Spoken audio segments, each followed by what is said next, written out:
Y creo, presidente, que lo primero que hay que señalar es que lamentablemente cuando se forma esta comisión, yo he tenido la suerte de participar 8 de los 20 meses que han trabajado mis colegas, porque nos hemos integrado, en el caso del congresista Morales y mi persona, cuando ya se había avanzado gran parte de este trabajo. Y señalar de cara a la ciudadanía, presidente, que este debería ser un debate sosegado, que nos lleve a una reflexión sobre la importancia de lo que ha permitido la legislación y los principales funcionarios públicos en el Perú y que ha dado lugar a hechos históricos de corrupción. Y cuando se aprobó la formación de esta comisión llamada Comisión Lavallato, hay que señalar que se dio dentro de un marco determinado, dentro de unos parámetros determinados que dieron lugar a lo que era permisible investigar dentro de la comisión. Señalar en ese sentido, presidente, también que en el Parlamento anterior, con el famoso informe del señor Pari, hubo un marco político determinado que dio lugar a la investigación. En ambas mociones para generar la comisión de investigación se delimita que lo que se va a investigar son actos de corrupción que comprometen a las empresas corruptoras y a los funcionarios. Por lo tanto, ese es el primer parámetro que da lugar a que no existan otras personas que puedan ser o investigadas o finalmente incriminadas en este proceso. Eso en respuesta a muchas de las interrogantes que se han planteado en los últimos días. En segundo lugar, presidente, señalar, en lo que corresponde específicamente a la empresa Odebrecht, decirle que la empresa Odebrecht, y recordar esto también al Parlamento y a la ciudadanía, está presente en el Perú desde el año 1979. Y ha trabajado con todos los gobiernos desde el gobierno militar, con excepción del gobierno del presidente Fernando Belaúnde Terry. En el caso del gobierno militar, el año 79 se dio la central hidroeléctrica de Charcani cuando estaba todavía el señor Francisco Morales. El presidente Belaúnde continuó el proyecto, pero la concesión ya se había dado. En el caso del gobierno del señor García, en el primer gobierno del señor García, entre otros proyectos, se trabajó, por ejemplo, el proyecto Chavimochi, con el caso del señor Alberto Fujimori, una lista enorme de proyectos en ese sentido. Y sucesivamente, solamente quiero recordar, además, de cara a la historia, que en el caso del gobierno del señor Alberto Fujimori, hubieron diversos proyectos que se trabajaron con la empresa Odebrecht. Estas ascendieron a 449 millones de dólares. En el caso del gobierno del señor Alejandro Toledo, contratos por 1.540 millones de dólares. En el caso del gobierno del señor García, por 2.369 millones de dólares. Y en el caso del gobierno del señor Ollantumala, por 8.625 millones de dólares. Esa puede ser la línea matriz de la historia de la corrupción en el Perú. Pero eso no significa, presidente, que cada una de las personas aquí mencionadas significa que han incurrido necesariamente en actos de corrupción. Por eso la importancia de las comisiones investigadoras a efectos de determinar qué es realmente lo que ha sucedido. Pero a mí me sorprende también, presidente, que las conclusiones de nuestra comisión estén fundamentalmente centrados en lo que ha ocurrido en los últimos 2, 3, 4 o 5 años, cuando la historia de la corrupción, como lo vengo señalando, tiene una larga data.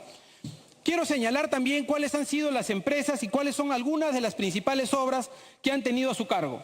En el caso de la empresa, he señalado ya antes, en el caso de Odebrecht, en el caso de la empresa Andrade Gutiérrez, por ejemplo, la obra Néstor Gambetta por 278 millones, o el IRSA Sur Tramo 4 por 244 millones, o el IRSA Norte por 258 millones, o en el caso de la empresa Camargo Correa, con la planta de tratamiento Huachipa por 314 millones, la carretera Chiclayo-Chongoyape por 21 millones, en el caso de OAS, la carretera Quilca-Matarani por 210 millones, o el proyecto Línea Amarilla por 571 millones, o en el caso de la empresa Queiroz Galbao, con el proyecto Néstor Gambetta también por 278 millones, o por ejemplo en el caso de IRSA Sur por 244 millones.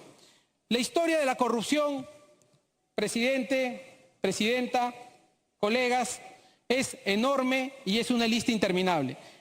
La pregunta entonces es, ¿Qué estamos aprendiendo? ¿Qué lecciones nos deja la comisión investigadora y todas estas experiencias nefastas de corrupción de la historia del Perú? ¿Dónde están las sugerencias de este Parlamento para modificar la ley de contrataciones públicas? ¿Dónde están las sugerencias de este Parlamento para modificar el sistema de control gubernamental? ¿O dónde están las sugerencias para regular mejor efectivamente la dación de los decretos de urgencia, como han señalado aquí algunos colegas? O incluso el marco normativo que tenemos que revisar para la contratación de obras públicas a través de organismos internacionales. Está claro que no puede existir una prohibición absoluta, pero está claro también que necesitamos revisar estos marcos normativos a efectos que no ocurra lo que nos ha ocurrido en la Comisión Lavallato en relación al proyecto Alto Piura. En relación al proyecto Alto Piura no hemos podido determinar una responsabilidad por una sencilla razón, porque la institución internacional, el organismo internacional que tuvo a su cargo el desarrollo del proyecto, no quiso entregar ni media coma de información. Y como es un organismo internacional, este Parlamento ni ninguna autoridad nacional tiene la capacidad para poder exigirle el cumplimiento de la entrega de información y por lo tanto someterlo a investigación. Ese es un marco normativo que tenemos que revisar. La historia de la corrupción, por tanto, colegas, presidente, es larga y tenemos que trabajar. Mis colegas de bancada abordarán indistintamente cada uno de los distintos proyectos y las sugerencias que podemos mejorar sobre este particular. Pero también quiero señalar, presidente, lo siguiente. Hay algunos aspectos que podemos mejorar de este proyecto.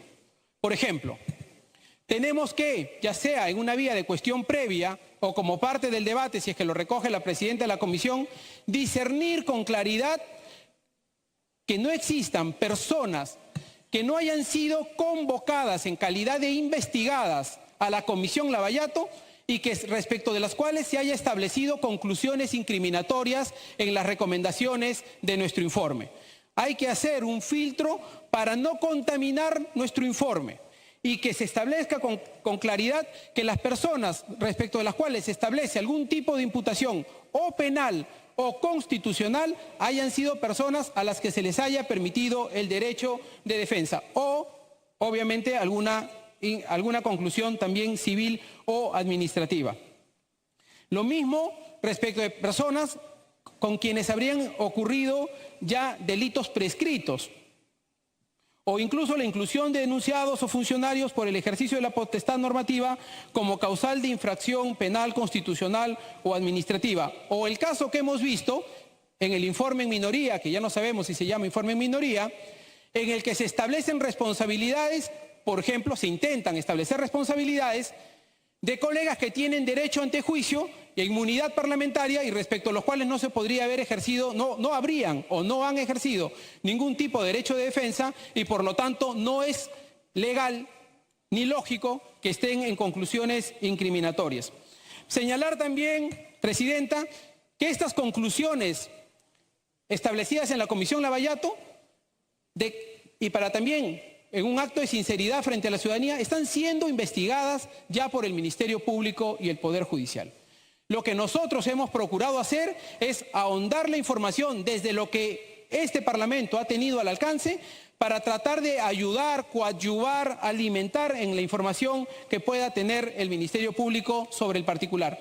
Y decimos que pueda tener porque dichas investigaciones mantienen la calidad de reserva y por lo tanto este Parlamento ni los miembros de la Comisión hemos podido conocer en detalle lo que tiene el Ministerio Público.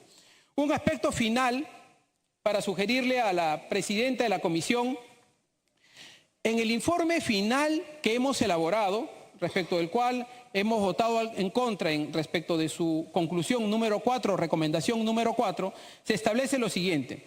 Se recomienda al Congreso de la República iniciar nuevas investigaciones sobre los diversos proveedores que hubieran brindado servicios a las empresas brasileñas o a sus consorciadas y a personas jurídicas vinculadas a estas, tales como actividades jurídicas o actividades... Para concluir. Gracias, Presidenta. O actividades relacionadas a la difusión de información, llámese empresas periodísticas o de comunicación en general, consultorías de gestión, asesorías empresarial, entre otras. Creo, Presidenta, que tener una recomendación de este tipo nos abre una vez más a una eventual posición de censura frente a los medios de comunicación. Utilizar esta conclusión para decir vamos a investigar a las empresas de comunicación o a los estudios jurídicos o a los consultores económicos. Tiempo adicional. Presidente, sí, para terminar. O a las universidades o a los consultores independientes que dentro de un ejercicio regular de su trabajo y de su función han brindado un servicio a algunas de estas empresas corruptas, no las hace a ellas necesariamente corruptas. Por lo tanto, se puede prestar fácilmente para que una comisión parlamentaria que tiene la naturaleza política investigue con óptica política a medios de comunicación y a funcionarios y a profesionales independientes en un ámbito que no corresponde. Si es que acaso una conclusión de esta naturaleza fuese procedente, lo tiene que evaluar y merituar el Poder Judicial, el Ministerio Público. Pero no nos parece como bancada que se utilice una comisión parlamentaria, que se utilice al Parlamento de la República para hacer investigaciones con un sesgo político de cara a medios de comunicación o a profesionales independientes. Gracias, Presidenta.